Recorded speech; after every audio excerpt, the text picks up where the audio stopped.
Il y a 1 an, j'ai acheté une 2 chevaux incomplète. Et quand je dis incomplète, c'est pas de porte, pas d'aile, pas de moteur. En gros, il y a une caisse, 4 roues et le peu qui reste, en fait, tout était rouillé.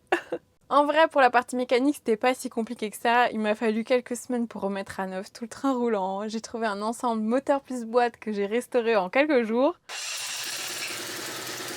Bon, en vrai, tout ça, c'était quand même plutôt cool. Mais vous voyez sûrement venir le vrai problème. Cette caisse-là, c'est pas juste de la rouille de surface. Non, non, tout était pourri. J'ai retiré quelque chose comme 80% de la voiture et à un moment, ça ressemblait même à ça. Mais grâce à ma super pointeuse de ouf, j'ai réussi à rendre l'intégralité de cette dignité à ma petite 2 chevaux d'amour que j'aime de tout mon cœur. Bref, en vrai, je vous ai pas dit ça pour me la péter. Un peu quand même. Non, en vrai, ce que je voulais faire, c'est un petit retour en arrière pour vous parler de l'essence même de ce projet et qui concerne ce qui va se passer là, maintenant. Vous l'avez plus ou moins deviné, mais là, c'est le moment de la peinture. Sauf que moi, j'aime trop la patine de ma 2 chevaux maintenant. Surtout qu'une brillante, en vrai, j'en ai déjà une. Et ouais, vous me voyez venir, hein. Je vais repeindre tout sauf les parties extérieures d'époque, et pour ce qui sera visible, hop, je ferai de la fausse rouille. Sauf qu'avant de commencer quoi que ce soit, il va falloir que je m'occupe d'une chose qui va éviter que tout ça tourne au vinaigre, à savoir le masquage. Et le genre de truc qui fait que ça pourrait vraiment tourner à la catastrophe, en fait, c'est cette pièce-là. Vraiment, là, toute cette rouille-là, j'ai envie de la garder, et particulièrement le marquage qui fait que c'est une 2 chevaux commerciale. Donc, ce qu'il faut, hop, c'est un premier scotch, déjà là, forcément, comme il y a le tablier. Et donc, je vais pas mettre mon scotch vraiment là, parce que sinon, après, je vais avoir toutes les épaisseurs de la peinture, je vais l'enlever, ça va être dégueulasse. Donc, je vais venir juste un peu au-dessus, comme ça, hop. Et en fait, ça va être plus ou moins pareil pour là. Je vais essayer de faire genre un arrondi. Et voilà. Ça va ressembler un peu à un truc comme ça. Faut que je remonte, faut que je coupe au cutter après. Alors maintenant, si j'ai peint ça, il y a des chances, je me connais un peu. Peut-être des fois, ça pourrait aller un peu en haut. Donc, j'avais coupé du papier. Donc, ce que je vais faire après, ça va être de prendre un plastoc et venir tout mettre là. Mais je vais d'abord continuer de masquer, quoi.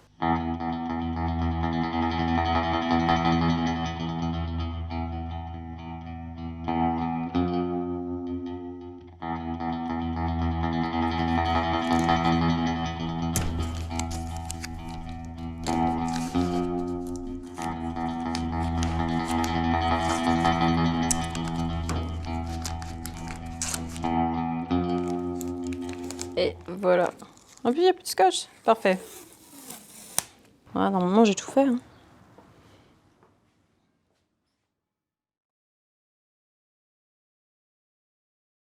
Bienvenue dans le jour 1 de la peinture de ma 2 chevaux Azam. Jour très très glorieux parce que ça y est, je vais enfin m'y mettre. J'ai pris énormément de temps en fait à préparer des trucs avec mon mastic, avec mon débosselage, mais bon, ça y est, je suis décidée, c'est aujourd'hui, ça commence. Avant de commencer quand même, je vais vous montrer tout ce que j'ai reçu parce qu'en fait, j'ai reçu plein de trucs et ça va me permettre un peu de vous expliquer en gros les étapes par lesquelles je vais passer et voilà.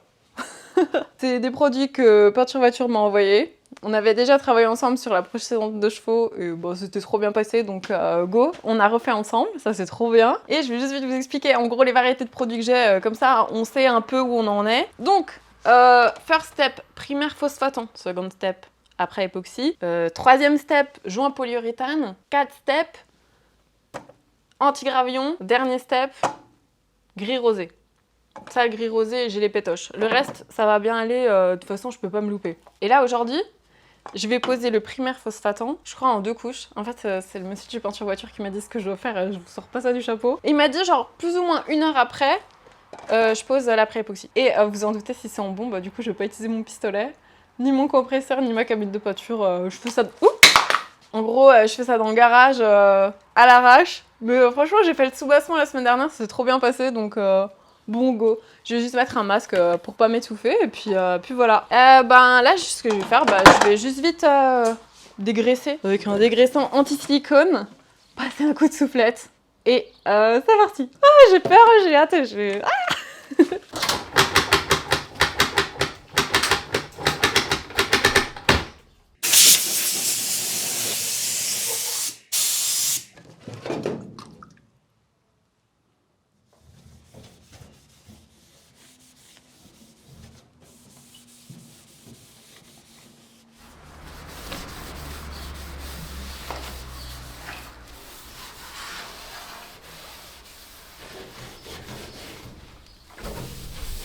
Ok, maintenant que j'ai tout dégraissé et que j'ai bien la tête qui tourne à cause du dégraissant, je pense que les conditions sont idéales pour commencer la peinture. Et je vais commencer au niveau du tablier. Alors, super maligne, je me suis dit je vais laisser le moteur pour faire comme à l'origine. Ça va pas être marrant du tout. Bon, le machin, il y a un espèce de petit réglage là. Franchement, moi je pense qu'on va le laisser à la moitié. Alors vas-y, faut pas que je fasse de conneries. Hein. On va commencer par là. Ok. Heureusement que j'ai mis du scotch. Hein.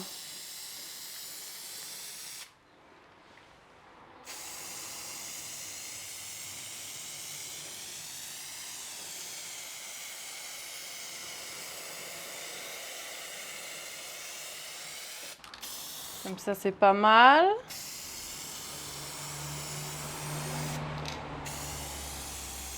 Oula, on sent que ça... on sent qu'il n'y a pas des acquis. Hein. Peut mieux faire. Hein. Ah bon, c'est pas grave. Ok, pas mal. Et là, hop, vite sur le côté. Ok. Pourquoi pas, non? Bon, on fait vite là. Et en fait, j'ai pas bien protégé. Hein.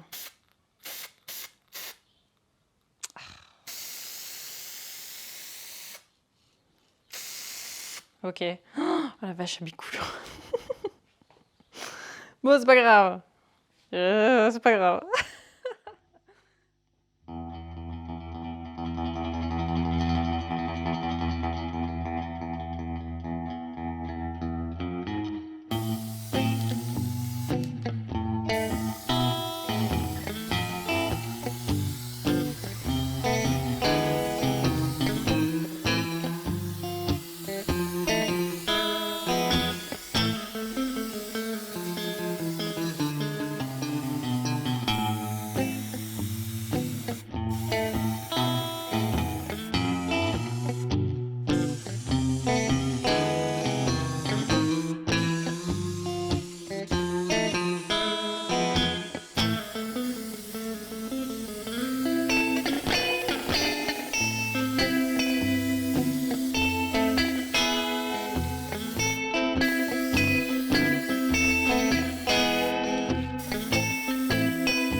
Ok, bon, on n'en parle plus.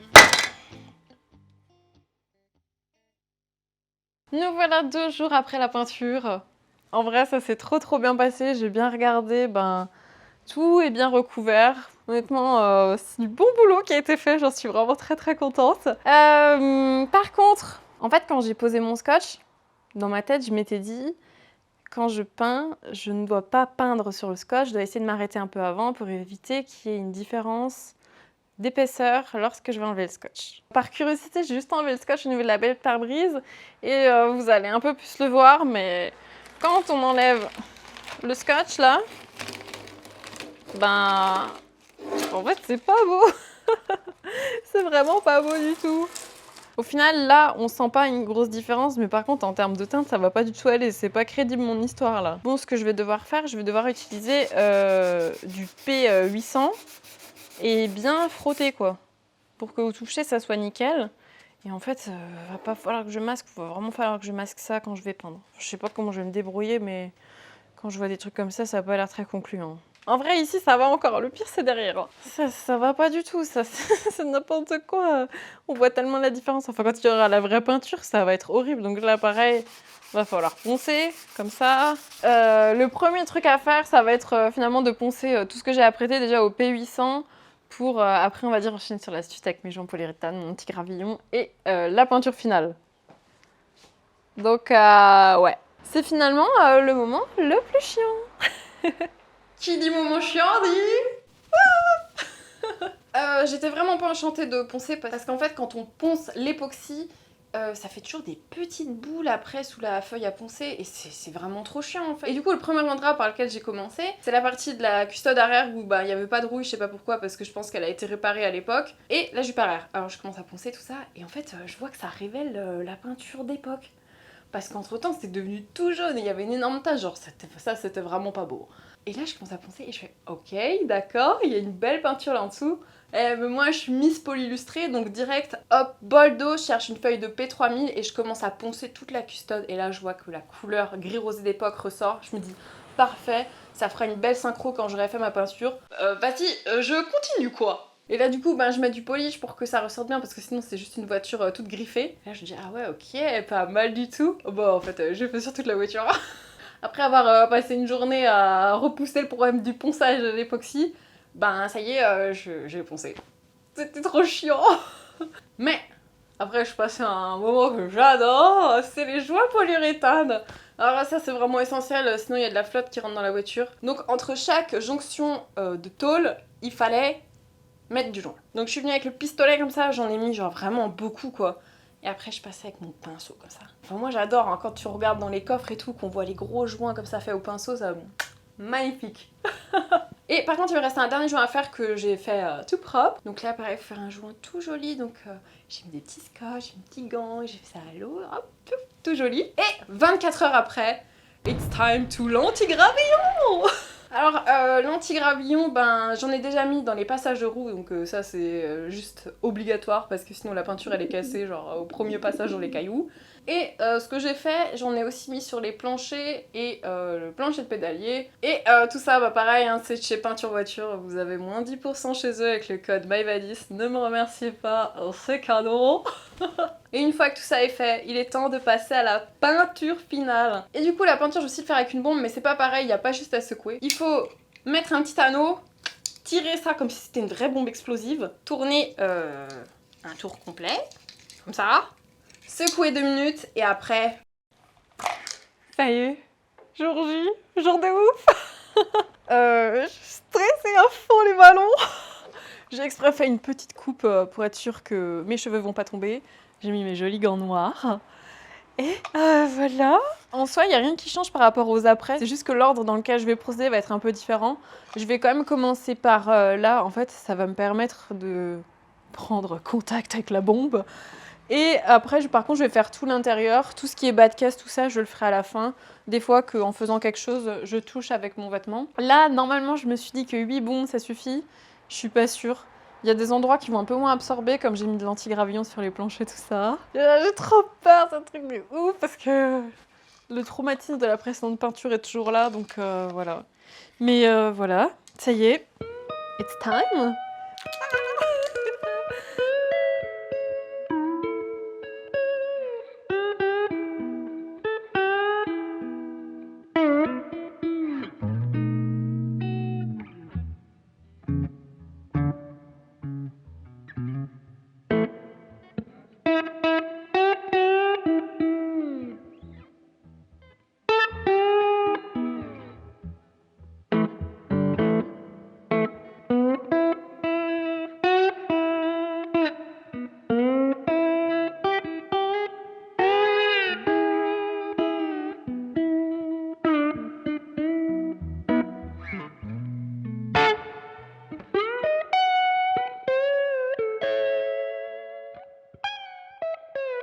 Mais voilà, une semaine après la peinture, ça y est, ce que j'avais le plus peur est enfin passé et vraiment le résultat est super top. J'avais pris une teinte satinée pour pas que ça fasse non plus trop brillant.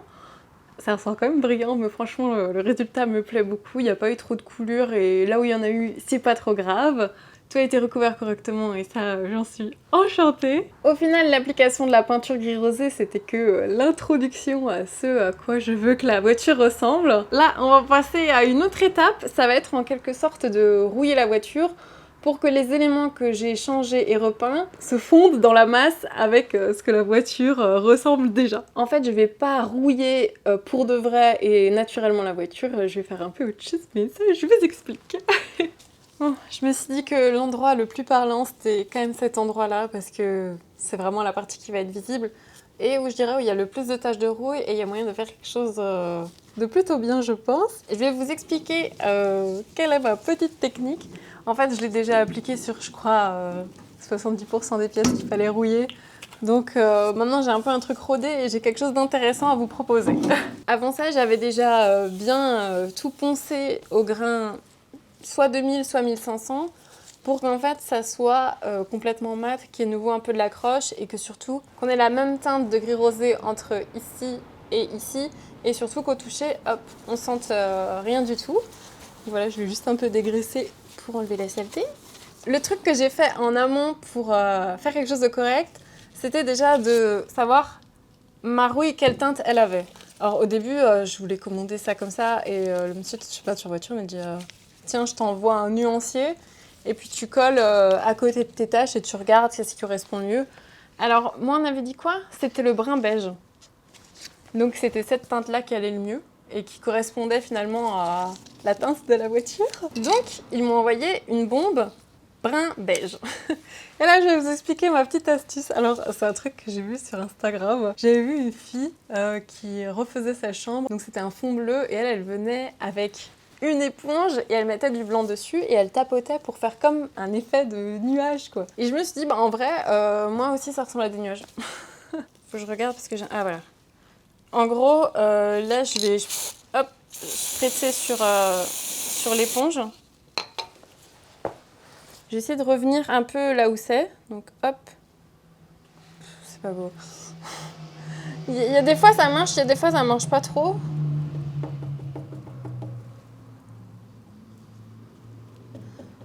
À mon avis, ça va pas être très beau. Des fois, il faut le faire en 2 fois. Donc bon, là, ce que je vais faire, je vais en tartouiller un peu partout, quoi. Bon, comme ça ressemble à rien. C'est normal. Il va d'abord falloir laisser sécher pour, on va dire, faire opérer la magie. Ça y est, c'est sec. Alors, le résultat n'a pas spécialement changé. Mais là, ce que je vais vous montrer, c'est le processus que j'ai appliqué sur tout le reste de la voiture. De façon générale, j'ai toujours mis autant pour être sûr, il vaut mieux qu'il y en ait un petit peu trop. Puisque là, maintenant, ce que je vais faire, je vais prendre une feuille à poncer de P2000, comme ça. En gros, je la trempe dans l'eau. Je l'imbibe bien d'eau. Quand c'est bien mouillé comme ça, je vais venir la passer un peu partout. Et ça va venir estomper en gros. Alors il faut vraiment que ça soit fait correctement parce que sinon après je me retrouve à rajouter chaque fois. Et c'est pas évident parce qu'il faut vraiment un juste milieu entre le truc qui a l'air naturel et pas un truc vulgaire non plus, quoi, où il y en a trop. Bon, ça prend un peu de temps, mais après on commence à avoir quand même quelque chose qui ressemble, quoi. Donc je vais pas aller trop loin parce que de toute façon il y a l'air. Mais moi je trouve que c'est vraiment pas mal quand même par rapport à l'autre côté. L'autre côté c'est pas ça.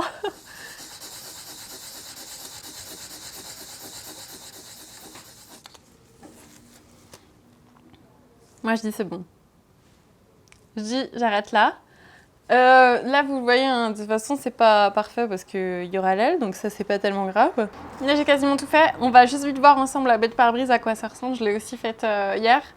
Et vous allez voir, je pense que c'est plutôt bien. Je vais juste rajouter un tout petit peu, mais en fait, voilà, on va faire cette transition-là parce qu'après, on passe à un truc trop bien. Look at me, cette baie de pare-brise. Elle est genre trop bien. Ça commence un peu là avec du brun. Et ça va descendre tout en bas. Je pense que je vais encore rajouter un peu avec ce que j'ai parce que c'est quand même la partie qui se voit le plus. Et je vais faire du brun jusque là pour essayer de faire quelque chose. Mais là, avant de passer au point le plus important, c'est-à-dire le remontage de tous les éléments. Donc vous allez voir tout ce que j'ai pris des mois à trouver, tout ce que j'ai pris des jours à essayer de fabriquer pour que ça ressemble à quelque chose. Et bien avant ça, je vous montre quand même un peu à quoi ressemble tout le reste de la caisse et un peu ce que j'ai fait, les résultats que ça donne, comment j'ai un peu relayé les choses et on va dire la direction artistique. Bon, après ce tuto scandaleux, il est temps de vous montrer le vrai boulot qui a été fait et les vrais cas concrets. Mais avant ça, je voulais vous parler d'un tuto rouille un peu alternatif qui correspondait pas à ma voiture, mais je me suis dit, bah si déjà j'ai l'info, je vous la donne. Alors cette méthode, elle consiste en fait à, avant de mettre la vraie peinture, c'est de peindre en dessous avec une couleur brune ou une couleur un peu rouille, et de venir frotter sur les endroits genre qui ressortent. Parce que c'est souvent à cet endroit-là que la rouille ressort, c'est jamais vraiment sur le plat, bah, c'est sur les arêtes quoi. Et j'ai vu qu'il existe encore des petits produits à mettre dessus. Ben moi je vous avoue, pour l'instant j'ai fait ça, j'ai pas encore pensé à la protection, je le ferai vraiment quand c'est terminé parce que là je suis dépassée. Enfin moi je vous le dis, hein, ma plus grande réussite sur cette voiture c'est l'aile arrière côté conducteur. Alors à la base ça ressemblait à ça. Premier truc, un petit coup de phosphatant, deuxième un petit coup d'époxy. Ensuite je suis venue mettre la peinture finale. Donc voilà. Et je suis venue de nouveau avec mes petits tampons. Alors là, j'en ai mis des tartouilles absolument partout. Et après, ce que j'ai fait, j'ai poncé toute l'aile. Et là où il y avait un peu des trous et des imperfections, en fait, au final, la rouille, elle est restée. Bah en vrai, l'aile, je suis désolée, elle match trop bien. Ensuite, l'endroit où il fallait aussi faire un peu du fictif, ben, c'était quand même la jupe arrière. Ben là, j'ai mis sur les arêtes et j'ai essayé de pas poncer sur les arêtes. Ça vaut ce que ça vaut, mais je trouve que c'est plutôt crédible. De toute façon, après, là, j'ai peint les plaques d'immatriculation en noir. Il y aura encore les lumières, donc vraiment, on n'y verra que du feu. Et une fois, là, qu'on met le pare-choc, bon, bah, franchement, on se pose plus la question. Et puis, voilà, quoi, c'est nickel. Dernier petit point un petit peu épineux, finalement. C'est le point de la porte suicide avant. Alors déjà, quel miracle d'avoir réussi à en trouver une en bon état. Mais elle était bleue. Alors là, cette porte, du coup, je l'ai pas en gris rosé, mais vraiment avec des couches assez fines. Et ce que je suis venue faire, genre 2-3 jours après, je suis venue avec une feuille et puis j'ai poncé par-dessus une voie à l'eau. La rouille elle est ressortie, maintenant la pluie va faire son travail et puis elle va déjà se patiner toute seule je pense. Après ben, pour tous les autres éléments genre les ailes, le capot et la plupart des portes, c'est des trucs que j'ai réussi à trouver ben, dans la patine d'origine. C'était pas une tâche facile, je vous le dis. C'était des heures sur le bon coin à envoyer. Bonjour, toujours dispo, envoi possible. La plupart des gens ils disaient non, j'en vois pas, à venir chercher sur place. Bon bah c'était un peu triste. Alors c'est comme ça que je me suis retrouvée à faire 10 heures de route pour aller chercher deux portes de deux chevaux gris, rosé, Azam. On dirait qu'elles viennent de la voiture donc parfait. Et pour les ailes, qu'elles soient de teinte d'origine ou que je les ai refaites, ce que j'ai fait, j'ai mis vraiment un gros anti-rouille qu'on met sur les portails en fer là, qui est orange, pour bien protéger l'intérieur parce que c'était vraiment bien attaqué, j'arrivais pas vraiment à bien brosser. Donc comme ça c'était protégé et après j'ai remis l'anti-gravillon et puis on n'en parle plus. Bon et maintenant que je vous ai raconté toute ma life avec ce que j'ai fait, mon petit côté artiste finalement, il va être temps de remonter tout ça et de voir ben, si ça ressemble à quelque chose. Ok, on va commencer avec les portes et ce qui est vraiment cool là avec surtout les deux chevaux anciennes c'est qu'il y a juste à tout enfiler. Il y a juste les ailes que je dois visser mais ça c'est pas trop long. C'est des systèmes de petites charnières. Hop. Tadam. Première porte. Et là on va passer à une porte et j'ai fait combien? J'ai fait 600 km pour aller la chercher. Et bam.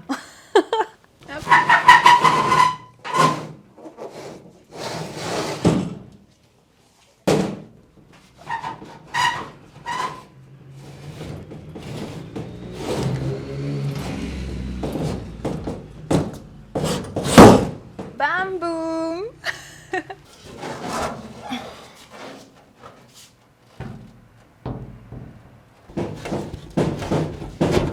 Tata.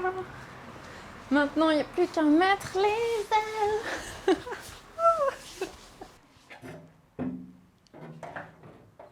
Pas évident mais normalement comme j'ai réglé la hauteur de caisse ça devrait aller un peu mieux. Ou pas.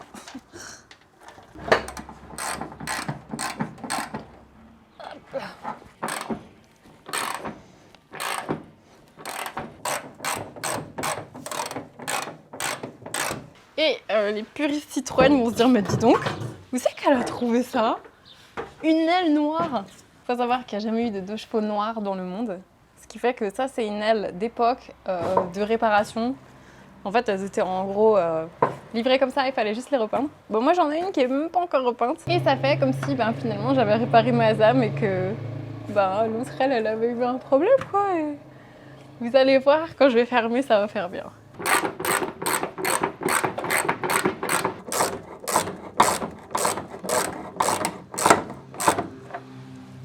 Bon, là, il y a juste un petit souci d'ajustement, mais en vrai, ça ira nickel, je pense. Juste un petit problème avec là, il faut que je réajuste. Mais si on baisse le capot, tout est parfait.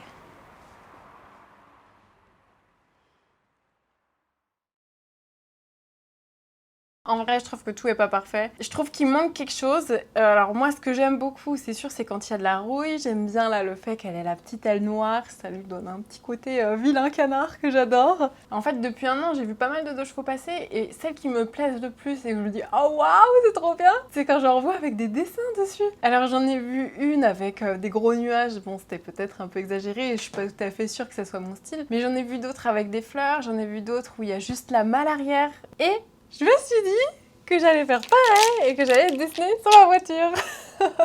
Alors là, sur la voiture, j'ai 3 éléments qui font un peu tâche, je trouve quand même. J'ai la porte conducteur que j'ai dû repeindre parce qu'elle était en bleu. Alors j'ai essayé de la poncer pour faire ressortir la rouille. C'est bien, mais ça arrive pas non plus à se fondre dans la voiture. Ensuite, j'ai la malle arrière qui est clairement d'une teinte un peu différente, mais qui s'en rapproche. Et j'ai cette porte passager. Elle est beaucoup trop belle, en fait. Enfin bon, je me suis dit qu'en fait j'allais faire des dessins sur ces 3 éléments. Le but c'est pas de faire un truc vulgaire. Et en parallèle, j'aimerais mélanger plein de trucs parce que moi j'aime vraiment énormément de choses et énormément de styles et j'ai toujours du mal à décider. Et en fait j'ai passé trop de temps à réfléchir. Je me suis dit ouais, je vais faire des fleurs, je vais faire ci, je vais faire ça. Et je me suis dit qu'en fait chaque élément de carrosserie, ça va faire comme si je les avais pris d'une autre voiture où il y avait déjà des dessins. Et donc il y aura sur chaque élément un univers différent. Voilà, ça y est, j'ai réussi à dire ce que je voulais. Je vais commencer à dessiner sur ça. Alors, j'ai pris un truc que j'utilisais quand j'étais au lycée, ça s'appelle des Posca. J'en ai pris de toutes les couleurs que je pense qui vont me correspondre le plus. Faut savoir que je sais même pas spécialement dessiner. Donc en fait, je vais prendre des inspirations que j'aurais trouvées sur Pinterest. Puis je vais essayer de faire un truc. Et vraiment, je suis persuadée que ça va donner un charme dingue et que ma voiture, je vais encore plus l'aimer parce que j'aurais fait tout le truc dessus, j'aurais fait la carrosserie et j'aurais même fait les dessins et je pense que... En fait, je pense que c'est ce qui me correspond le plus. Well, let's be lovers tonight and count the stars in our eyes. Discover how they align. Let's be lovers tonight.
Après quelques heures de dessin, ça y est, il est temps de vous révéler mes réalisations. Je commence avec celle où vous avez plus ou moins vu le processus. Donc c'est la porte arrière passager. J'adore l'illustration, je la trouve géniale avec la fleur là sous l'arc-en-ciel. Je suis plutôt fière parce que ça aurait pu tourner au vinaigre et ressembler à rien, mais j'adore. En vrai, j'adore les 3. Vous allez voir les autres, elles sont géniales. Donc avant, on avait le côté vraiment très hippie. Et là, on a le côté forêt enchantée. Tadam! C'est pour la malle arrière. Moi, j'adore faire des personnages avec des gros yeux comme ça. Bah pareil, ça c'était un peu de l'impro. Le dernier élément, c'est la porte conducteur. Donc il fallait vraiment quelque chose qui me ressemble. Il faut savoir que j'adore les sentiers, j'adore tout ce qui est western et j'adore aussi les oiseaux. Alors je vais vous montrer les 2 illustrations que j'ai faites. Tadam! Je vous montre la première, celle-ci. J'ai fait, c'est un chapeau avec des jambes. Voilà, cowgirl. Et je pense que c'est un peu ma préférée. C'est le Cool Meep Club que j'adore.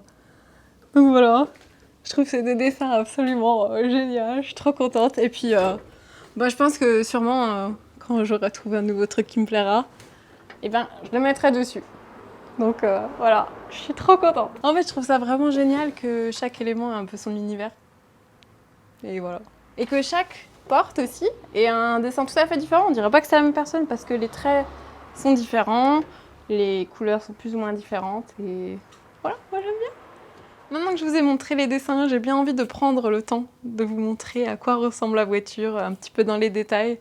Alors elle n'est pas parfaite, hein. Il manque quelques trucs, notamment les joues d'aile. Il n'y a pas les serrures. Sur certaines, il manque carreaux. J'ai vite posé la capote parce qu'il faut du temps pour qu'elle se déploie. Donc voilà, elle est imparfaite, mais elle est en cours d'être parfaite et je vous montre ça. Alors on commence par l'avant que vous connaissez déjà bien. Bon, je trouve que la face, elle est vraiment parfaite. Alors il manque juste une joue d'aile là. Mais bon, ça je vais bien finir par en trouver une à la bonne couleur. Et un volet d'air là que j'ai trouvé un peu en catastrophe. Il y avait du bordeaux par-dessus, je l'ai reponcé. Il y avait du gris rosé en dessous. Donc voilà, le temps va déjà le rouiller comme il faut. On verra un peu ce que ça donne. Et donc là, on a le côté qu'on n'a pas forcément trop vu avec justement la porte suicide qui est pas tout à fait dans le ton, mais c'est pas tout à fait grave, elle va déjà se patiner pour celle-ci. Là, on a vraiment le côté, le vrai côté rats, quoi. Avec l'aile, le pare-choc. On a la malle arrière qui est pas tout à fait dans le ton, mais de toute façon, les choses sont pas fixées dans le temps. J'ai toujours ma bombe de marron si je veux en rajouter. Donc là, on avait aussi une porte que j'étais allée chercher, qui match plutôt bien. Et quand on va ouvrir la porte, on va avoir les montants qui sont aussi faussement rouillés. Un petit peu le bas de caisse aussi, vraiment légèrement, puisqu'on va avoir aussi une baguette en chrome qui va venir derrière. Mais par contre, tout l'intérieur qui est vraiment super propre et que je vais vraiment laisser comme ça parce que ça s'abîme déjà assez vite, je trouve. Et là, sous les tapis que j'ai déjà posés, on a toute la partie blacksonnée. Donc voilà, au final, c'est pas plus mal que ça soit blacksonné. Parce que de toute façon, on a le tapis par-dessus. Puis voilà, ça c'est plus ou moins pour l'intérieur. Je vais aussi vous montrer un peu à quoi ça ressemble quand on ouvre la malle arrière. Ça, c'est l'arrière qui est vraiment propre de chez propre quand on ouvre. Il y a encore plein de choses à mettre, mais ça va venir, ça va être la suite, ça va être génial. Et là, il y a aussi le côté quand même plutôt réussi. C'était aussi une fausse aile, ça. Alors, je l'ai légèrement patiné, mais vraiment un tout petit peu, pour que ça reste en raccord avec la custode, quoi. Voilà un peu à quoi ça ressemble de derrière. Là, elle a l'air toute neuve. En fait, on dirait que de l'autre côté, elle était restée sous la pluie et que celui-là était bien abrité. On a aussi la partie ici que j'ai un tout petit peu travaillé. J'ai un peu rajouté de gris rosé quand j'avais ouvert une bombe. Bon, c'est imparfait, ça va bouger avec le temps, ça va s'estomper avec la pluie, je vais en remettre, on verra. Enfin voilà, moi je la trouve géniale. Ça y est, maintenant que tout ça est fait, il est temps pour moi de vous annoncer deux bonnes nouvelles pour en quelque sorte conclure la vidéo. La première bonne nouvelle, peut-être que vous l'avez vue apparaître, mais elle se trouve juste derrière moi. Tada! Un t-shirt de la chevronnée. Alors c'est pas le seul t-shirt puisqu'il y en aura encore un autre avec une autre illustration et encore un autre avec une autre illustration. Donc en tout, ça fait 3 t-shirts différents, toujours sur un fond plus ou moins blanc et cru. C'est un projet qui me tient vraiment très à cœur parce que ça fait des mois et des mois que j'ai les illustrations et que je cherche pour faire quelque chose de vraiment bien. Vous verrez, mais en fait, ces illustrations, vous les connaissez déjà peut-être un peu si vous avez déjà commandé des stickers ou que vous avez un petit peu traîné sur le site internet. Mais ça y est, ces t-shirts 100% coton imprimés en Alsace à côté de chez moi sont disponibles à la vente. J'ai décidé de passer par un système de précommande pour au final satisfaire le plus de monde possible et faire au mieux les choses. Ça permet en fait que chacun puisse trouver sa taille, qui est en fait en quelque sorte du stock. On peut en commander autant qu'on veut.